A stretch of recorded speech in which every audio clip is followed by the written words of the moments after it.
The compassionate touch of Ma Anandamayee. Foreword.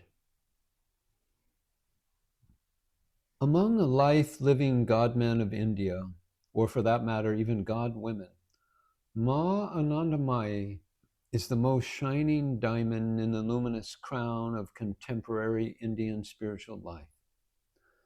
Initially known as a strange village girl in what was then East Bengal, now Bangladesh, she grew up to be known as the miraculously compassionate Mata Anandamayee, the mother of joy.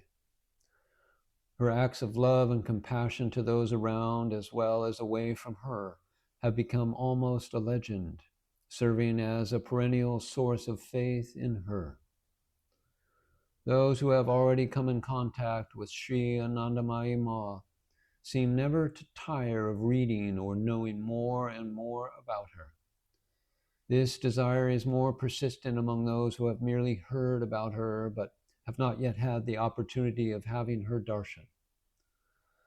The number of mothers devotees is vast and ever growing, and they come from all walks of life and from almost all over the world.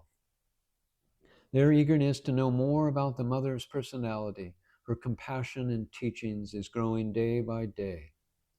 It is for the benefit of these devotees that has prompted the author to bring out this volume.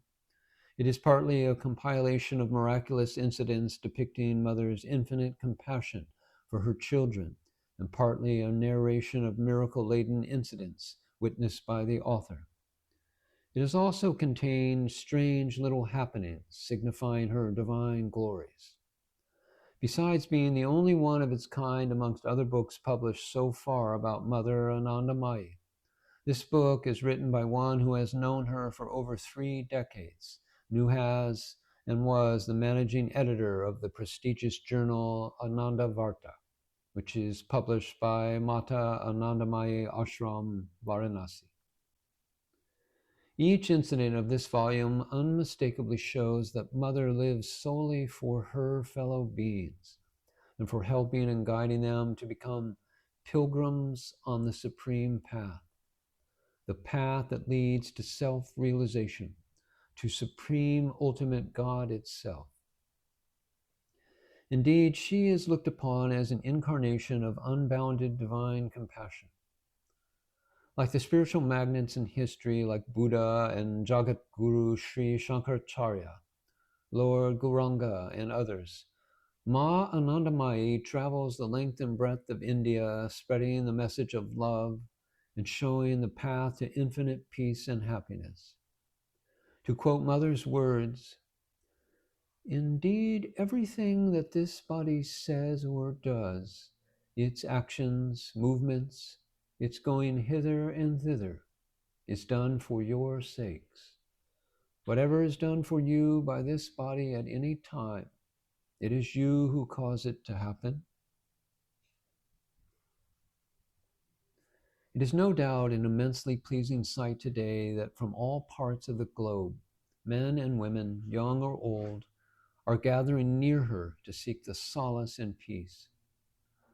Under the magic touch of Mother's unbounded affection and compassion for her children, a hankering is growing even amongst the agnostics to be travelers in the path of immortality. As the Pandit Gopinath Kaviraj has said, "We know very well that in every stage of her life, Mother played her part admirably well, consistently with the laws of propriety befitting her role, and yet behind all these appearances, she retains the self-same and eternally self-revealed consciousness. It is therefore a very difficult task to try to describe Mother Anandamayi as she really is. She has appeared differently to different persons, and even if these differences are contradictory, we can quietly accept them, knowing fully well that in a higher synthesis, even contradictories may meet together. These differences need not be obliterated in the interest of a particular viewpoint. Naturally, we do not and cannot know all the phases of Mother's life, and that the little we know of a particular phase, we know imperfectly. She is too near us to be seen in her proper perspective, and as far for ourselves, we too shall have to rise up to the height and attain to broad outlook in which an attempt may be made to study her properly. What is really needed is to feel that she is mother, and we are her children, and that as mere children, we cannot be expected to know her as she is, but only as she shows herself to us in response to our cravings. It really becomes us to behave as infants, crying out in the night and invoking Mother with an inarticulate language for her actual descent and benediction. It is hoped that besides being popular with those who have already come in contact with Ma Anandamayee, this book will in general be sought by all those who need an introduction to her teachings and an aspiration to know more about her. Narayan Chaudhuri.